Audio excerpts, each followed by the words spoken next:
देवभूमि के खास बुलेटिन में आप सभी का स्वागत है। मैं हूं आपके साथ पूजा यादव।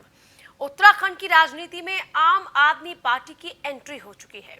2022 में सभी सीटों पर आम आदमी पार्टी ने चुनाव लड़ने का ऐलान किया है। उत्तराखंड में विधानसभा की 70 सीट सभी पर आम आदमी पार्टी में प्रत्याशी उतारेगी। आम आदमी पार्टी के संयोजक और दिल्ली के मुख्यमंत्री अरविंद केजरीवाल ने इस बात का ऐलान किया है। केजरीवाल का दावा है कि उत्तराखंड की जनता की राय पर फैसला। उत्तराखंड में 62% लोग चाहते हैं कि आम आदमी पार्टी चुनाव लड़े। उत्तराखंड में दोनों ही पार्टियों से लोगों की उम्मीदें खत्म हो चुकी हैं। रोजगार, शिक्षा, स्वास्थ्य के मुद्दे पर चुनाव लड़ेगी आम आदमी पार्टी। उत्तराखंड में बीजेपी और कांग्रेस को कड़ी टक्कर भी दे सकती है आम आदमी पार्टी। उत्तराखंड के इतिहास में आज तक सरकार रिपीट नहीं हुई। अब तक कांग्रेस और बीजेपी के हाथ में ही उत्तराखंड की कमान रही है। दिल्ली की तर्ज पर हाफ बिजली माफ का फॉर्मूला हिट हो सकता है। हेल्थ सेक्टर उत्तराखंड का सबसे कमजोर पहलू है। आम आदमी पार्टी का हेल्थ कार्ड उत्तराखंड में कामयाब हो सकता है।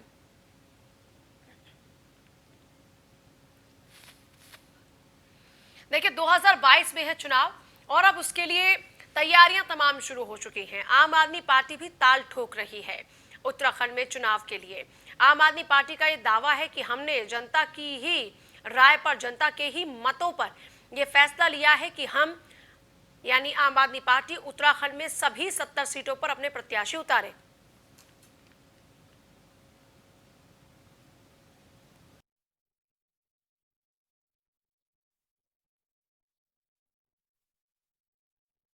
की जनता चाहती है कि हम चुनाव लड़े। 62% लोग चाहते हैं कि आम आदमी पार्टी चुनाव लड़े। देखिए, दिल्ली में दूसरी पारी आम आदमी पार्टी की चल रही है और आम आदमी पार्टी को जनता ने वोट किया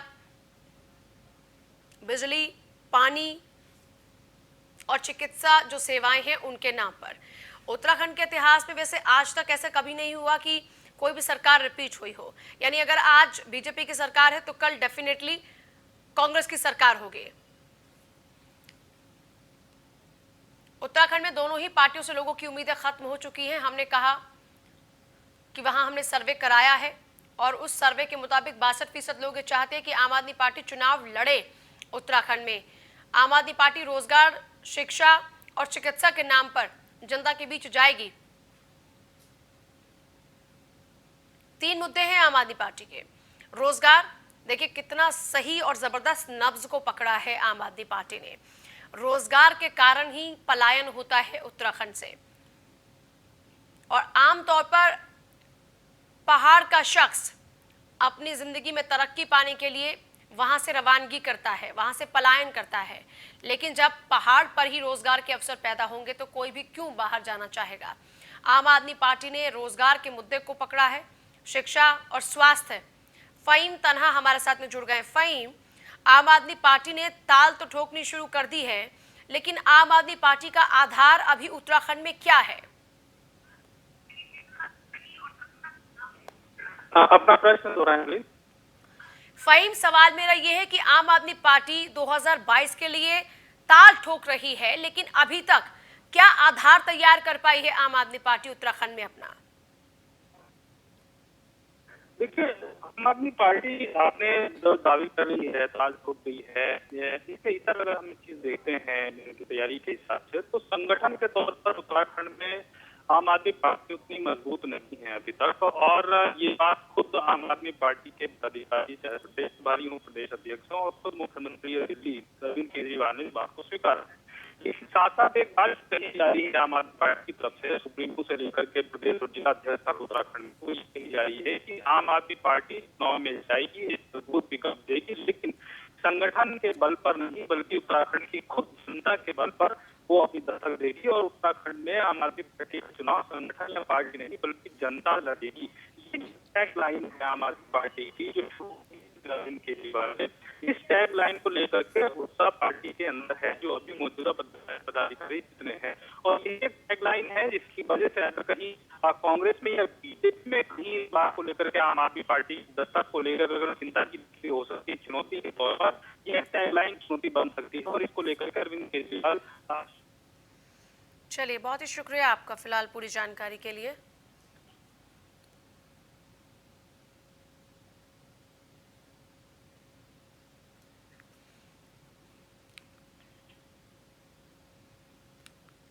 विधानसभा चुनाव में आम आदमी पार्टी राज्य में तीसरा विकल्प देने की तैयारी कर रही है। इसके लिए आम आदमी पार्टी ने उत्तराखंड में अपनी सक्रियता को बढ़ा दिया है। आम आदमी पार्टी सुप्रीमो अरविंद केजरीवाल ने उत्तराखंड की सभी सीटों पर चुनाव लड़ने की घोषणा की।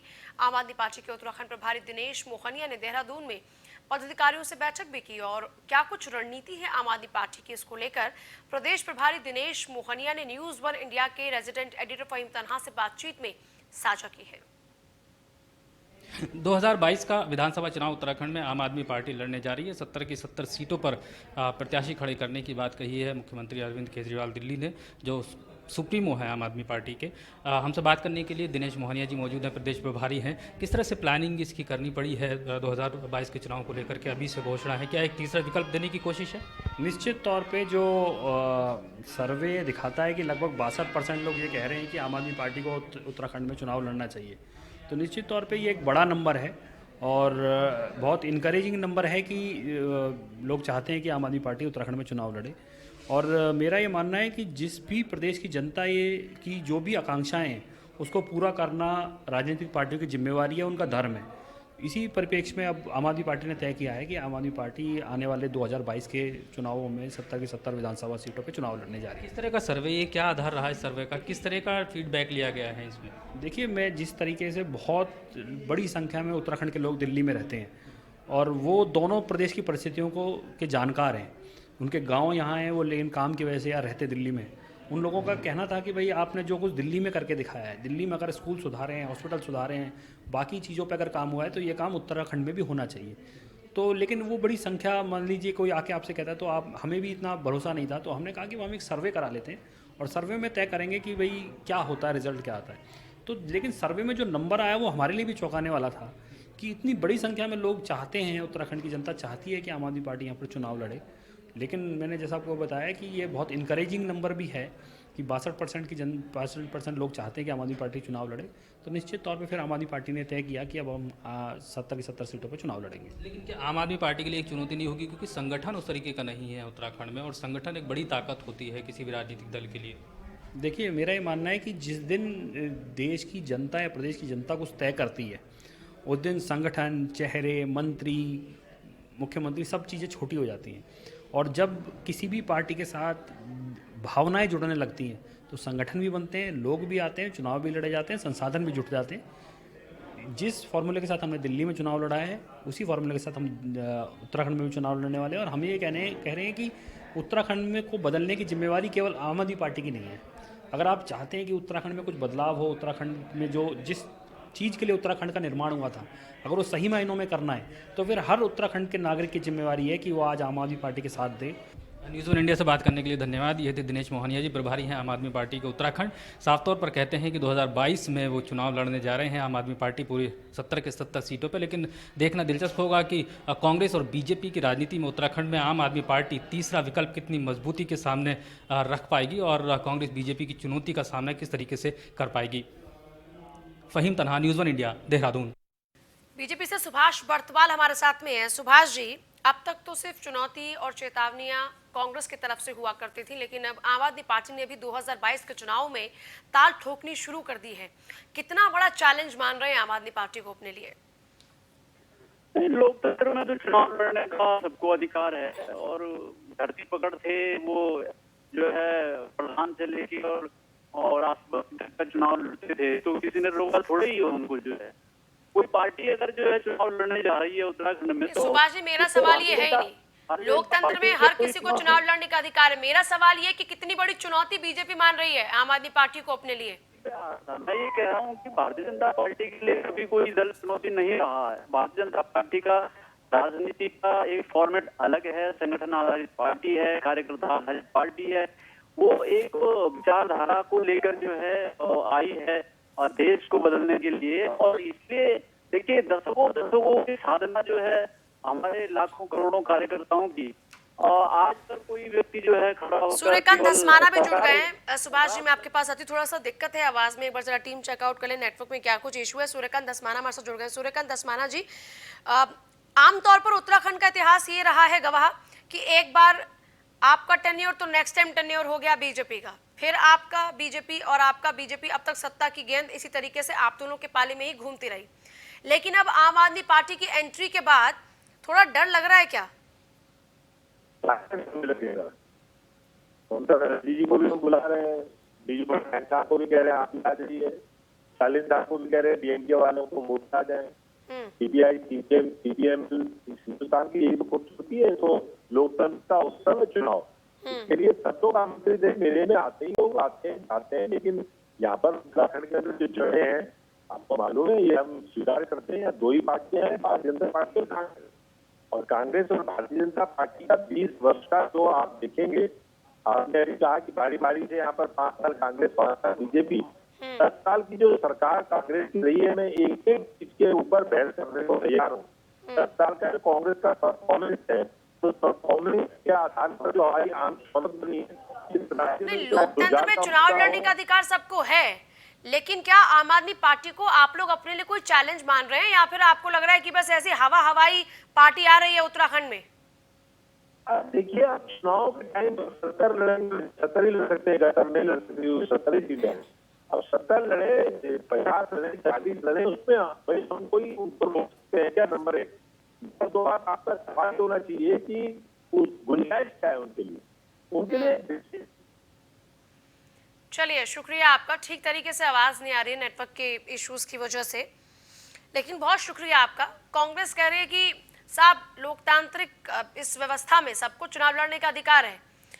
बीजेपी भी सेम यही बात दोहरा रही है, लेकिन जिस तरीके से ये लोग तवज्जो नहीं देना चाह रहे हैं आम आदमी पार्टी को, इससे एक बात तो स्पष्ट नजर आती है कि इतना हल्के में भी दोनों पार्टियां आम आदमी पार्टी को नहीं ले रही हैं, क्योंकि दिल्ली में जिस तरीके से दूसरी बार सत्ता में वापसी की है आम आदमी पार्टी ने, उसके बाद से जिन मुद्दों का जिक्र अब उत्तराखंड में शुरू किया है, वो मुश्किलें तो बढ़ाएगा, क्योंकि आम आदमी पार्टी ये सोचकर आई है कि हम तीसरा विकल्प देंगे, लेकिन 1.5 साल के अंदर पार्टी की परफॉर्मेंस क्या रहती है कि चुनाव के नतीजे जरूर बताएंगे।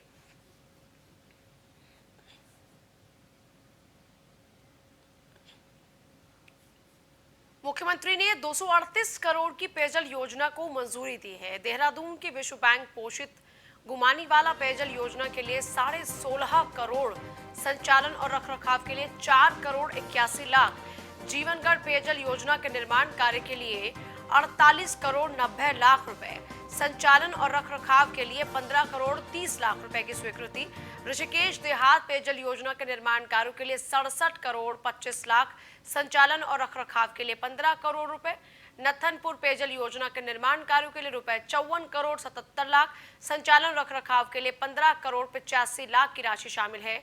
मुख्यमंत्री ने कहा कि इन क्षेत्रों में लंबे समय से पेयजल समस्या के समाधान हेतु मांग उठाई जाती रही है। अब इन योजनाओं की स्वीकृति से इन क्षेत्रों से पर्याप्त पेयजल की आपूर्ति सुनिश्चित हो सकेगी।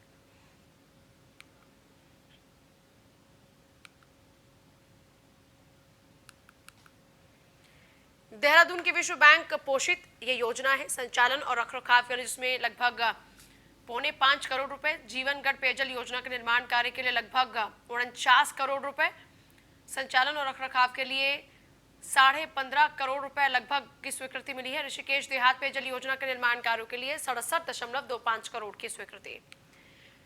कुमाऊं परिक्षेत्र के जिलों में बारिश का अनुमान। गढ़वाल परिक्षेत्र में लगातार हो रही बारिश के चलते चार धाम के कई मार्ग बंद हैं। चमोली जिनका लामगढ़ मार्ग को खोल दिया गया है। लगातार भूस्खलन के चलते इन रास्तों को बंद किया गया था, लेकिन फिलहाल चमोली से चिनका और लामगढ़ जो मार्ग है उसको खोल दिया गया है।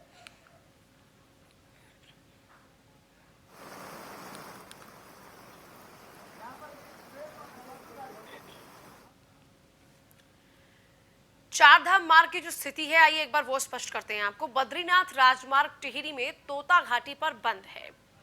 केदारनाथ मार्ग रुद्रप्रयाग में जलेश्वर महादेव और सीतापुर पार्किंग पर इस वक्त बंद है। यमुनोत्री मार्ग उत्तरकाशी में सलाई बैंड पर इस वक्त बंद है। इसी तरह पिथौरागढ़ में तवाघाट, पांगला तवाघाट, सोबला, जौलजीबी, मुंसारी बंद है। घाट पिथौरागढ़ मार्ग भी इस वक्त बाधित है। अल्मोड़ा में भतरौज खान रामनगर मार्ग बंद है। पौड़ी दुगड्डा कोटद्वार मार्ग नेशनल हाईवे 119 दुर्गा मंदिर के पास बंद है। टिहरी कोडियाला से 1 किलोमीटर आगे व्यासी में इस वक्त मार्ग बंद है।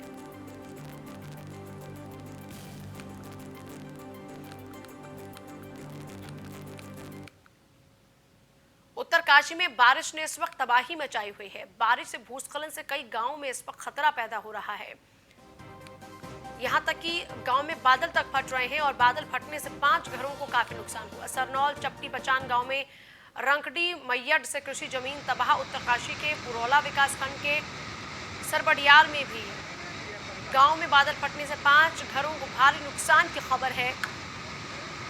मामले में डीएम मयूर दीक्षित ने बताया कि अभी जानकारी जुटाई जा रही है। दर उप जिलाधिकारी पुरौला सोहन सिंह ने बताया कि सरबडियाल क्षेत्र में मैसेज मिला है कि गांव में राष्ट्रीय आदि में भारी भूकंप भी आया है।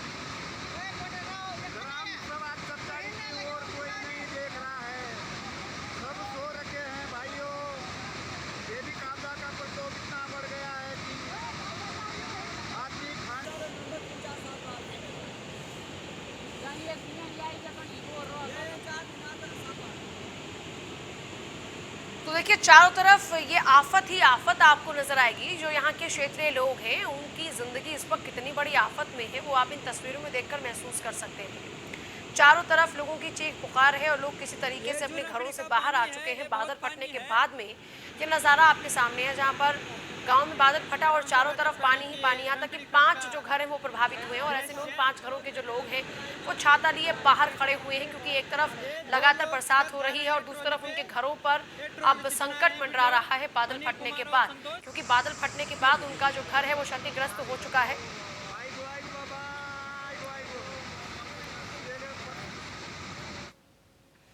मौसम विभाग की ओर से पौड़ी जिले के लिए जारी किए गए भारी बारिश के अलर्ट पर एसडीआरएफ सतर्क हो चुका है। जिले की वरिष्ठ पुलिस अधीक्षिका पी रेणुका ने सभी थाना प्रभारियों को बिगड़ते मौसम पर अलर्ट पर रहने के निर्देश जारी किए हैं। जिले में बीती रात से हो रही बारिश से जिले की 6 ग्रामीण सड़कें भी प्रभावित हुई हैं, जबकि अलकनंदा नदी भी अपने रौद्र रूप में आ चुकी है। अलकनंदा खतरे के निशान से महज 1.5 मीटर नीचे बह रही, जिसमें तेज बारिश होने पर नदी में उफान आ सकता है। वहीं जिले के अन्य नदी नाले भी बारिश के बाद से ही उफान पर हैं। ऐसे में किसी आपदा के घटित होने पर राहत उपकरणों के साथ एसडीआरएफ टीम को रेस्क्यू करने को कहा गया है। बीते दिन ही 80 mm की बारिश धूमाकोट क्षेत्र में दर्ज हुई, जहां हालात बेकाबू हो रहे हैं। पौड़ी में 40 mm, यमकेश्वर में 38 और कोटद्वार में 37 mm की बारिश बीते दिन ही दर्ज हुई है।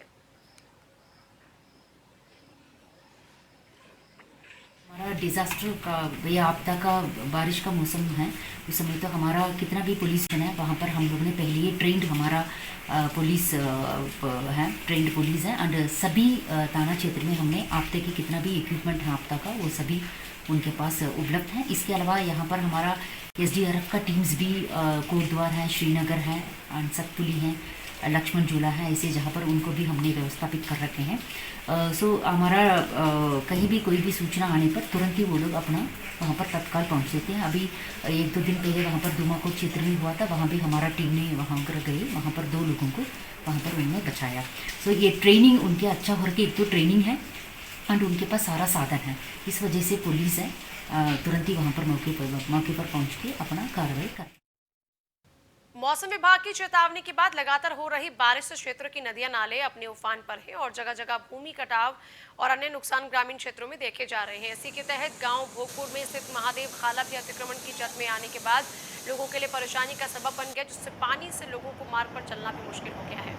लोग जान जोखिम में डालकर इस खाले को पार करके ही अपने घरों की ओर जा पा रहे हैं। और आपको बता दें कि इस खाले के कारण हो रही क्षेत्रवासियों को परेशानी को देखते हुए गांव के स्थानीय निवासी पूर्व प्रधानाचार्य शकुंतला देवी ने हाईकोर्ट में जनहित याचिका डाली थी, जिस पर हाईकोर्ट द्वारा फरवरी 2020 में इस खाले में पानी की निकासी को सही करने, चेक डैम बनाने सहित निर्देश दिए गए, लेकिन इस ओर फिर भी कोई कार्रवाई नहीं हुई और कई ग्रामीण अब इस समस्या से परेशान हैं। यहाँ पर एक बरसाती नाला बहता है जो बरसात के दिनों में तमाम लोगों के घरों में और खेतों में घुसता है और बजरी लाता है, जिसके कारण सबका बहुत नुकसान होता है। मैं भूतपूर्व में प्रधानाचार्य रह चुकी हूँ और 75 साल की हूँ। पहले मैंने लोकल लेवल पर बहुत कोशिश की। मैं डीएम के पास एडीएम के पास सबके पास गई, लेकिन कुछ नहीं हुआ। अंत में हार करके मैंने 2019 में जो है जनहित याचिका दायर की। पिथौरागढ़ में गिरी मकान की दीवार, एक ही परिवार के 4 सदस्य दब गए, 3 की मौत हो गई, एक गंभीर रूप से घायल है। एसडीआरएफ की टीम ने रेस्क्यू किया है और निकाला है बाहर। तहसील पिथौरागढ़ थाना क्षेत्र का मामला है।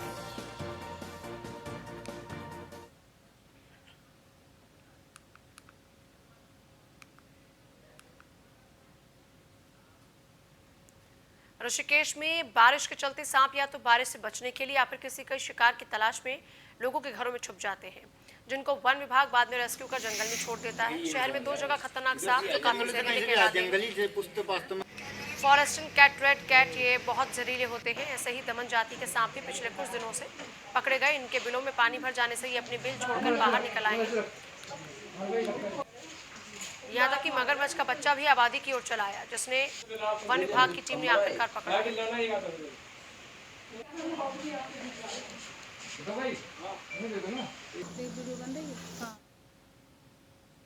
आज हमने जो सांप पकड़ा है, एक फॉरेस्टन प्रजाति का पकड़ा है सांप हमने, जो गंगा नदी किनारे से बरसात के कारण जो लोग घर की तरफ रुक कर जाते हैं।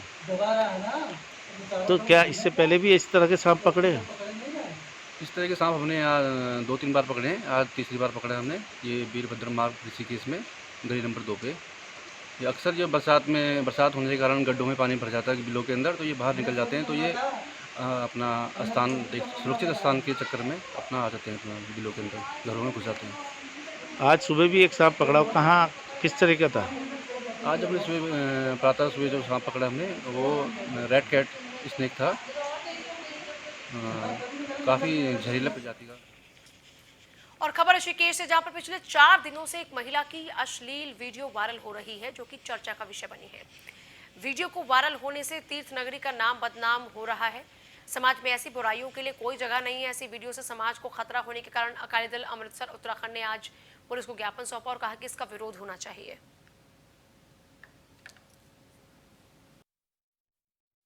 अकाली दल अमृतसर उत्तराखंड की तरफ से थाने में एक ज्ञापन दिया है, जिसमें मांग की गई है भी कुछ लोग इस जो महिला कांड हुआ है उसमें गैंग रेप के जो दोषी हैं उनको लेकर या महिला को लेकर बड़ा सोशल मीडिया पे वीडियो वायरल कर रहे हैं।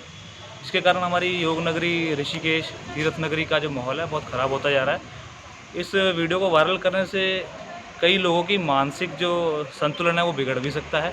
सामाजिक तौर पर काफ़ी बुराई को ये लोग बढ़ावा दे रहे हैं। तो इसके लिए हमने मांग की है कि जो लोग ऐसा वीडियो वायरल कर रहे हैं उनके खिलाफ सख्ती से जरा पेश आया जाए और कानूनी कार्रवाई की जाए, संबंधित धाराओं में मुकदमे दर्ज किए जाए। हमने रुड़की के खुबनपुर गांव में हुई हत्याकांड को पुलिस ने 24 घंटे के भीतर सुलझा लिया। एसएसपी हरिद्वार ने मामले का खुलासा करते हुए बताया कि आरोपियों को गिरफ्तार कर लिया गया है। साथ ही साथ एसएसपी ने बताया कि मृतक की पत्नी ने ही अपने प्रेमी के साथ मिलकर इस घटना को अंजाम दिया था। मौके पर पहुंची पुलिस ने शव को पोस्टमार्टम के लिए भेजा, जिसके बाद आरोपियों की धरपकड़ शुरू हो गई और 24 घंटे के भीतर ही पुलिस ने 3 आरोपियों को गिरफ्तार भी कर लिया। पत्नी ने ही पति को उतारा था मौत के घाट। एसएसपी हरिद्वार ने मामले का खुलासा किया। कल लगभग सुबह 9 बजे हमारे पास सूचना मिली थी कि खुबनपुर गाँव पड़ता है, वहाँ एक लाश मिली है। उस पर हमारा टीम उधर पहुँच गई थी। हमारा वरिष्ठ अधिकारी जो एसपी देहात है सीओ मंगलूर पहुँच गए थे। उसको हमने आइडेंटिफाई किया था, बालेश करके नाम का था, खुबनपुर गाँव का रहने वाले हैं और इनका गला काट के हत्या करने की आशंका थी। तो हमारा टीम तत्काल रूप से जो है इसमें काम किया। तो हमें 24 घंटे के अंदर